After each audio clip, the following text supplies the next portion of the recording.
Bless you. Bless you.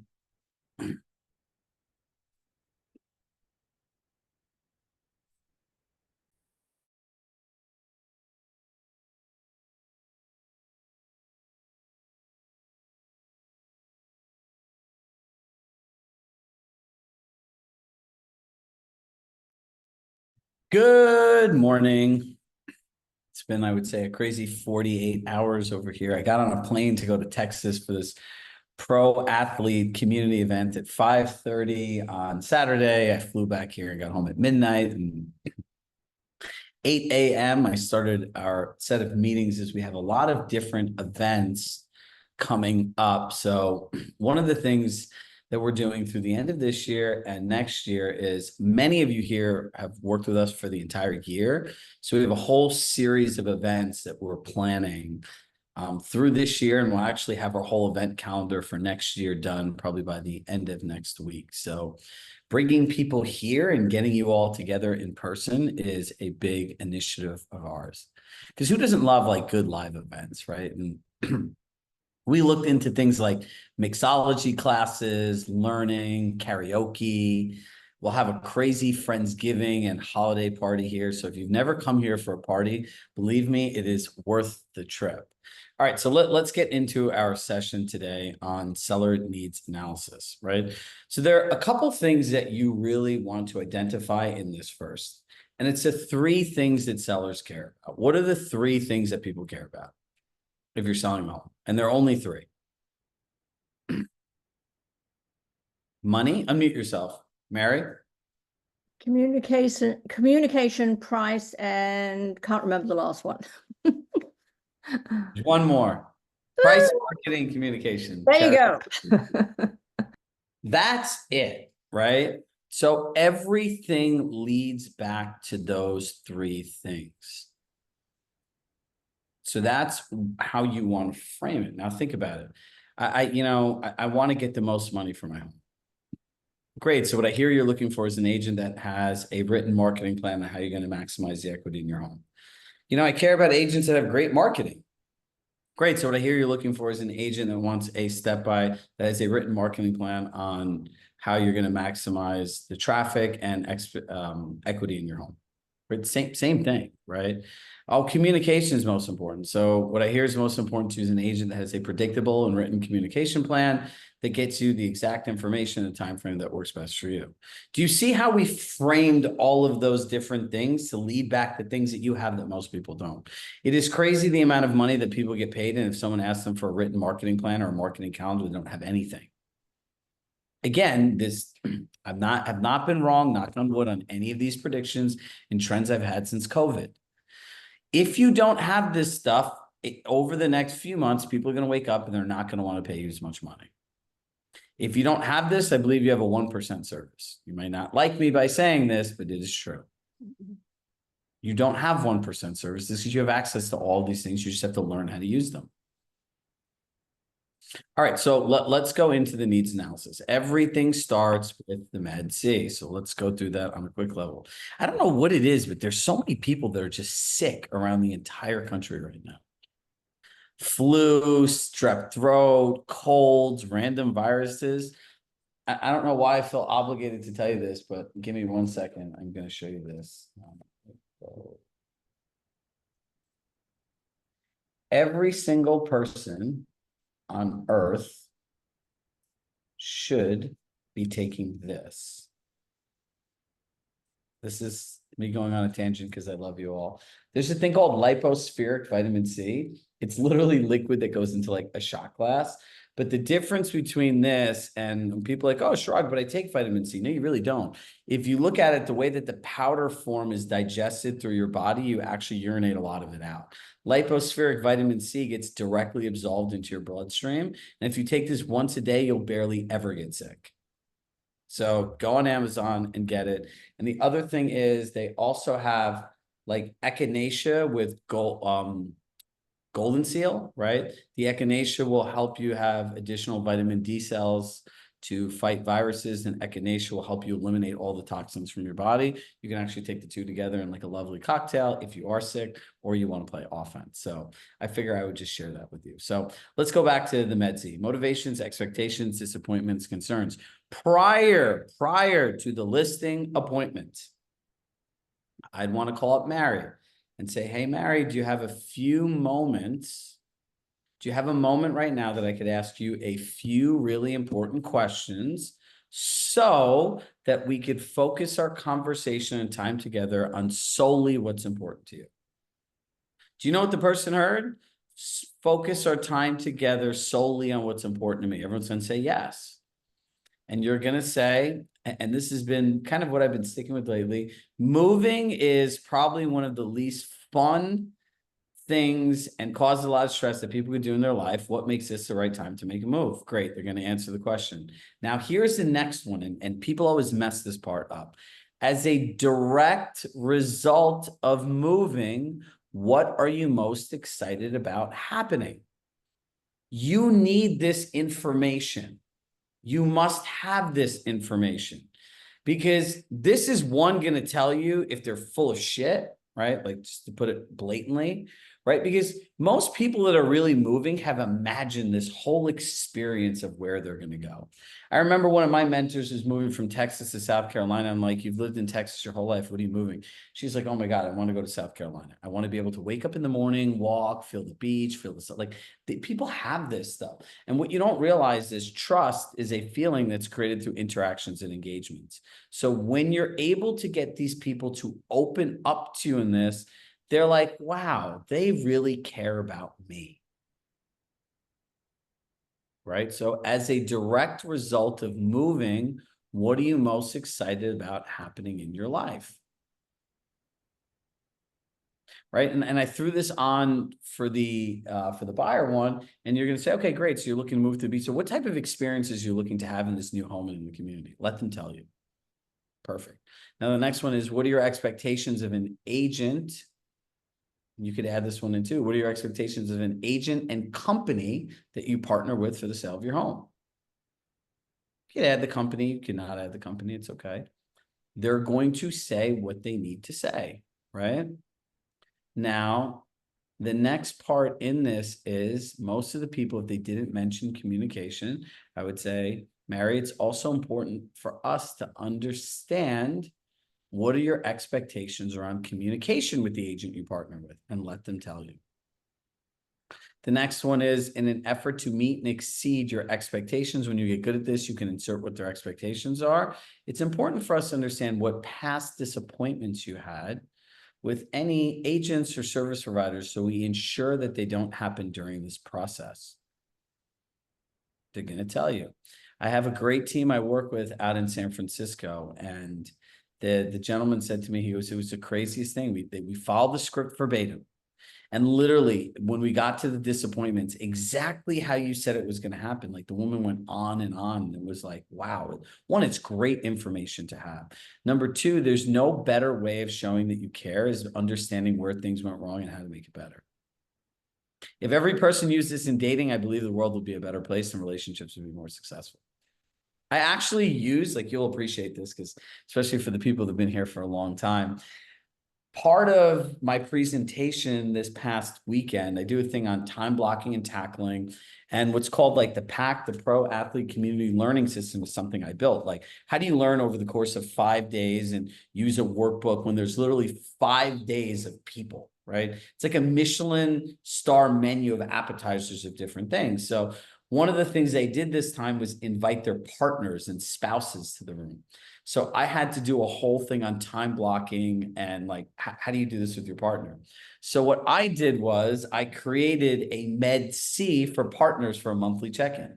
What's motivating you right now to be in this relationship? What are your expectations of me as a partner? Over the last month, what disappointments have you had with me that you'd like me to avoid? And do you have any concerns with being in this relationship? And I can't tell you how many people came up to me and like, this would change my life, right? You had men being like, oh my God, like I never knew how to communicate this. And you had women telling me, thank God that they're actually going to ask me these questions so like we can get to something. So this works everywhere, right? I made one for business partners and employees. What's motivating you most in your role right now? What are your expectations of me as your manager? I said, what disappointments have you had working here in the last month that you want to avoid? And do you have any concerns with your role today? Done. See, this works everywhere. Questions, comments, concerns? Guys, this is all, Andrea, Yes, could you just repeat, where's my notes? the relationship one. No, I've got that one handled, thank you. The 28 years in and we're holding steady, so that's good. D, disappointments. Disappointments. What is this for the client one or the relationship one? Client, thank you. Okay. What disappointments have you had in an effort to meet and exceed your expectations? What disappointments have you had with agents and or service providers in the past so that we can ensure that they don't happen during this process?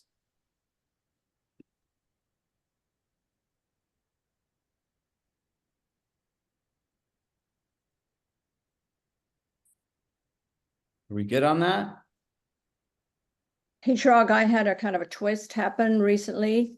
I was Ooh. referred a listing and never met the guy, and the guy was the owner was very reluctant to meet with me because his house is a mess. It's a shambles, basically. Anyway, he is dealing with through his brother-in-law. And I called the brother-in-law because I was referred to him, and I did the Med-C, and I love the Med-C. It works every time. But when I got to what are your expectations of an agent you're going to be working with and partner with for the sale of your home, he said, you don't have to sell me. You were referred to me by Ellen, this attorney. And I went, I was kind of thrown. How would you react to that? Oh, that's really simple. But hey, I can really appreciate you saying that. And I can't tell you how much that means to me that you have this much trust based on a referral. The reason we ask this question is the exact reason that the attorney refers us. We get very clear on what's uniquely important to people so we can deliver the service that you're looking for, not the one that we have in our mind. I love it. It's like when somebody says, I can't afford it, that's exactly why you need to sign up. So I work with these business bankers at M&T Bank. And, one of the things I was telling them, they obviously want to give businesses lines of credit, but they don't make money unless people use it. And he goes, if you were dealing with this, Shrug, what would you tell people? I'm like, well, it's really simple. The reason that so many small businesses go out of business is because they don't understand money. Meaning I would get really clear on what their monthly operating costs are, right? Annualize them over a year, minimize them down to the week and the day, and then understand what the cost of somebody's life is, right? So the cost of figuring it out is that number daily, weekly, and monthly. And in the end, it's always better to make the investment into yourself, into your marketing, and protect that monthly number.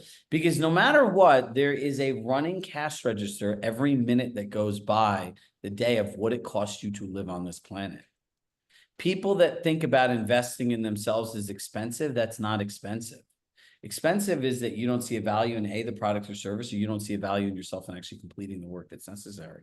Expensive is that running cash register every minute of the day because you have fixed costs.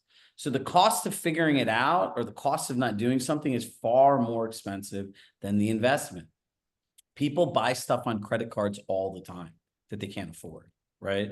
So in the end, if somebody's paying for something on a credit card that's going to get them a great ROI and they need to make the minimum monthly payment for a few months until they get their bearings, it's better than not having the information because that's going to cost you far more. So, people need to start looking at money in terms of, there's a great quote that I saw. It says, he says, great entrepreneurs don't spend time to save money. They spend money to save time. And any of the things we do, the goal is to collapse time and create a better result, right? So we complete the med C. When you get there, you just kind of echo back, hey, and then actually the last one is concerns. Do you have any concerns with making a move this time? Inventory, interest rates, having to sell before buy, or anything that kind of makes you anxious or keeps you up at night? That's where all their hidden objections are. And they'll come up. And then at the end of it, you'll be able to repeat back. This is what you're motivated by. This is what you're most excited about. These are the experiences you're looking to have. These are your expectations of an agent. These are your expectations around communications. These are the past disappointments you have with agents and or service providers that you're looking to avoid. And these are your concerns. Did I hear everything you say correctly, Mary? Is there anything you feel you want to add in? Done. You own the conversation after that, right? And some people might even hire you after that. Gwen? How would you do Med C with an executor of an estate? Same way, right? So in terms of the M, right, I would say, in terms of motivation and settling the estate, I would say, it's actually a good question. So in the motivation, what they're selling the estate for, right? So then it's like, what are you most excited about happening as a result of this estate being settled? What are your and then I would go through the same thing. Have you personally or any of the other people involved in this had any past disappointments? Same stuff. Okay. Andrea? So I do half my business is trust and estate work, and I do divorce work too. You can't say excited about, because it will be like, what? My beloved, parent just died along with the dog, whatever. So what's going to bring you the most relief? Yeah. What's going to bring It is an absolute, I like that. it's an absolute proctological exam to do this for people, especially if it was foisted upon them. And so what's going to bring you the most relief when you get this? Can you tell us what the word proctological means? That's like another fancy word. You don't want to know. I'm a simple man. What I've forgotten what that test is, that butt cancer test, whatever, proctology. Colonoscopy. Colonoscopy, yeah. You are the ultimate wild card on these sessions. Like really, like You're welcome. Yeah, you keep things interesting. Cheers. So look, So- we all have opportunity for growth, and that's a great flag. And what I actually said is low emotional intelligence, right? So what would provide you the most relief, right? Mhm. And then I would continue to go through this, and I would frame this a little differently, right? Too. You're going to say, look, I'm going to ask you a few questions so that we can really personalize the experience you have in working together and what works for you. Oh, I have one other really, really, really good suggestion. So when we're on the phone, communication is three things: words, intonation, and body language. Well, we don't have body language because we're on the phone. So when you're asking somebody, what's going to bring you the most relief? And they say, or let's say it's a divorce. That's SOB is going to be behind me. Yeah, I understand. Drop your voice. Slow down. Yeah, I understand. Let's get you through this together, okay? So even to the thing, so what disappointments have you had, right? Like tonality, tonality is more important in communication than the actual words that you say, right? Like you talk to some people in certain tonality, they just see red, right? Especially if people have like PTSD of people telling them what to do and everything else. So look, to keep this rolling along for the session, and this is a good flag, is you're going to establish what their needs are and what they're looking for. So now you know how to sell them, right? So when you're framing this into going through marketing and price and communication, you can bring in, Andrea, you had shared that your expectation is somebody with a robust marketing plan that will find us the most buyers. Would it be okay now if I showed you exactly how we're going to do that, right? So you present your marketing calendar, right? Here is our launch strategy. I encourage every agent to start systematizing the way that they launch properties and not doing everything on any day. It's so stupid. Like I could never for my entire life figure out, for me, you're selling the most valuable thing in your life. Do you want it to have like, do you want to do it on purpose with planning, or is like someone coming to foreclose your home in a week that I don't know about, It has to be on this weekend. For what? For what? Don't understand.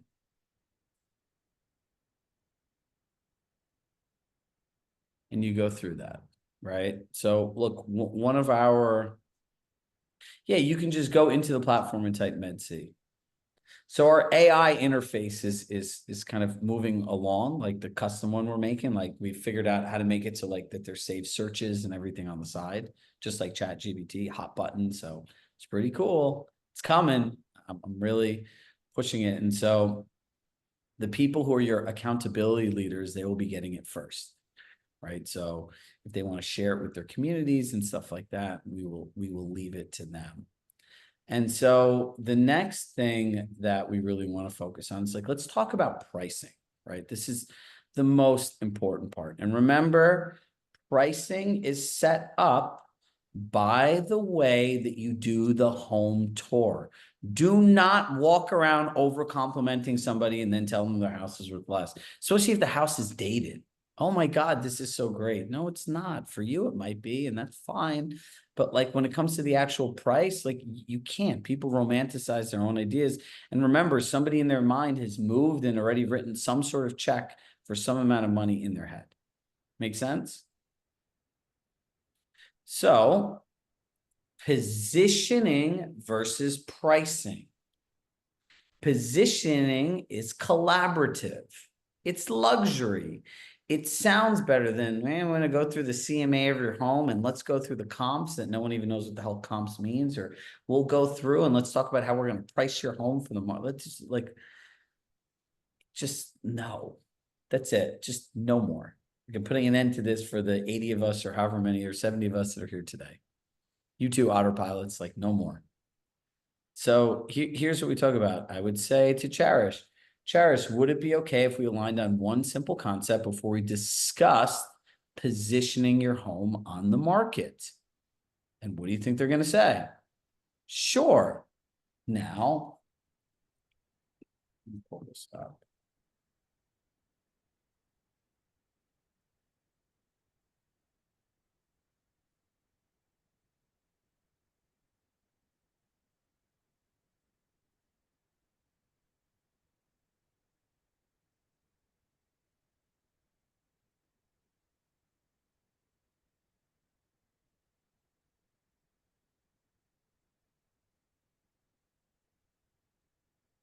All right, you guys have this in our platform. Would you agree there are things that you can control as the owner of the home, things that I can control as the agent you partner with, and ideally things that none of us can control? And what do you think everyone's going to say? Absolutely. Why? Because it makes common sense, right? Now, it's really important that you do the questions this way. I would say, Cherish, can you control the asking price of which you put the home on the market? Yes. Can you control the condition of which your home is when it goes on the market? Yes. Can you control the terms that you offer a buyer in connection with purchasing your home? Yes. And lastly, can you control the accessibility, how easy and difficult you make it for agents and buyers to view your property? Yes. And Cherish, do you feel that there's anything else I can control? Anything else you can control as the owner of the home? What do you think they say? No, because there's not anything else they can control. Now, as the agent you choose to partner with, right? Can I control the visual story of your home through pictures and video? Yes. Can I control the marketing and advertising plan and ultimately how it's executed? Yes. Can I control the negotiation strategy once we have an offer? Yes. Can I control the predictable communication and customer service to ensure that you have the exact information, the time frame that works best for you throughout the process? Yes.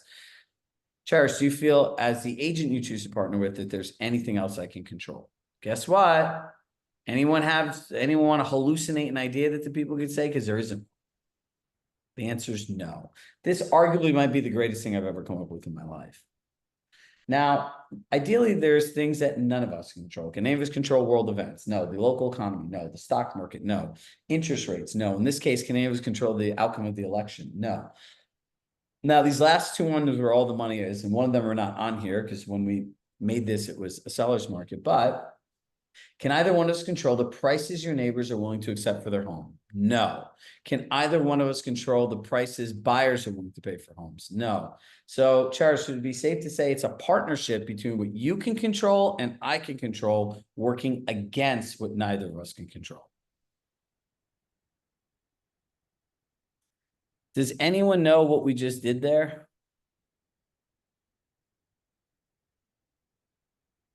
Two words. Andrea?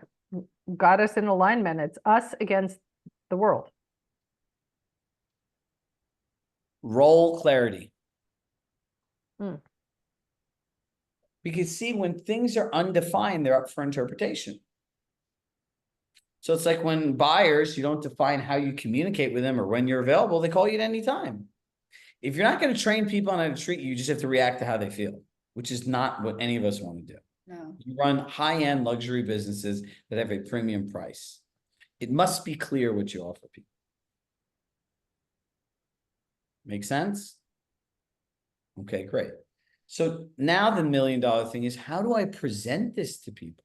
It's really simple. Say, you know, as we go through positioning your home, there are three key indicators that really determine the actual price and market demand.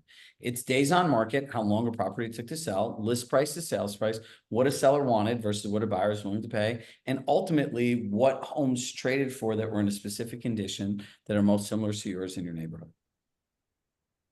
Does that make sense? You're going to say, yes, of course that makes sense, right? And you're going to say, great. Then you're going to pull the comps up, and instead of lecturing them like a college professor, where literally all they're here is womp, womp, womp, womp. They think, are you the agent that sells my house in the fastest amount of time for the least amount of money and the most commission possible? That's what they're thinking. They don't realize, like, if you sell their house for $50,000 or $100,000 less, the difference in your paycheck is $1,000, right? Like, there's no incentive to doing this.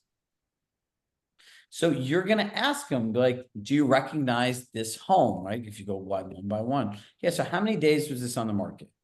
How many, like, what did the seller want versus what did the buyer willing to pay, right? And ultimately, what did it sell for? And let's look at the condition. How's this similar to yours? How's this different than yours? Okay, great. And go through the comps that way, 3 to 5 comps. Same thing with contracts, right? You know, with contracts, if the days on market are going down, it becomes more of a seller's market. Depending on how the days of market are going up, it can become more than a buyer's market. If it stays flat, it's kind of predictive that the market's flat. And then in the end, you could say, based on the information and the conversation we had, how would, if you were looking at your homes through the eyes of the buyer, where would you position your home on the market? A lot of people give you an answer, and some people will not give you an answer. And for the people that not, you could say, look, I recommend this range, right? And I would go through a range. Questions, comments, concerns? Now, hold your thought for 1 second, Andrea. If they go through, well, that's really great, but I want to price my house for X. What do you say? There's 2 different talk tracks. The first one is, great. So let me ask you a question, and whatever you decide to do, I support you 100%. If you are able to sell your home for X, what specifically will happen for you? And they're going to tell you why they want all that money. If you were not able to sell your home for X, what will not happen for you? And ultimately, as we spoke about, what your neighbors accept for their homes and what buyer willing to pay for homes are out of either one of our control. What's your plan B if the home doesn't sell at the price that you wanted? And see what they say, right? And you're gonna say, great. And then you could go to the next one, or you could start with this one. And you say, great. So ultimately what I hear is that you feel, since we have the best marketing plan, in your words, that we could potentially set a record and maximize the equity in your home. And they're going to say, yes, completely agree. Like, look, how many on average, and I point back to the summary sheet and say, on average, how many days on the market was it before a house went into contract in your neighborhood? Oh, 22. Great. I have no problem aligning us, selling and going everything we can for those first 22 days. If it doesn't sell at that price, let's agree to improve the price on day 23 to blank. Can we align on that and move forward? And that's it. And if they don't want to do it and they don't have logic, run. Like, run. You're having a business conversation. Gerard, can I make a quick comment? Of course. My key takeaway from you has always been don't argue. And I was working on a listing with the clients. They were on a Zoom call, and I went through everything, and I said, "So where do you think we should position your home?" And she said 6.8. It should have been around 5. So I just said, "I understand," and I shut up. And then her husband said, well, then she asked me, well, what do you think the price? I said, we went through that, I'm thinking between X and X. And she said, oh, and then she turned to her husband and said, hey, what do you think, Doug? And he said, I think you're too high. So we ended up at 5, which is where it should be. So that key takeaway for me is always don't argue with the client. 100%. And the other part is, now if they really want to be difficult, has anyone shared with you the cost of getting it wrong? Because you know what discounters are? Serial overpricers all day long, right? So I would pull up my phone or whatever it is, and I would say, you want to list at 6.8, right? So if you were a buyer, right, and we were working together, most of these people are moving, right? And you saw these homes at 6.8, and then I told you to pay $6.8 million for your house, what would you think of me and why? And that generally is like, or if you saw these other homes at 6.8 and you saw this house at 6.8, what would make you pay 6.8 for this and why? They're never going to be able to justify, because the houses in these other price points are much nicer. Right? So depending on the personality, you pick one of those 2 questions. And you say, look, great, put yourself in the shoes of a buyer.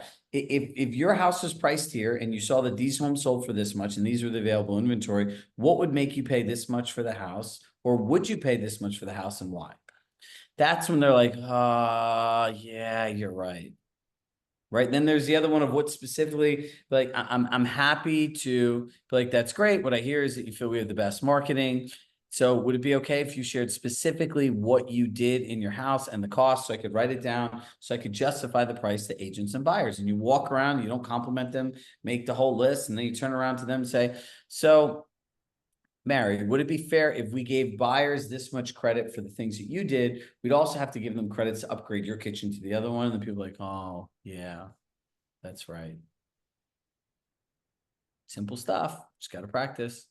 All right. I will have the team upload this Keys to Effective Partnership with the session along with the MedC script. Okay. All right. We had a great live role-playing session today. People brought a whole bunch of real life scenarios. So can I see you all back at 12:30, please?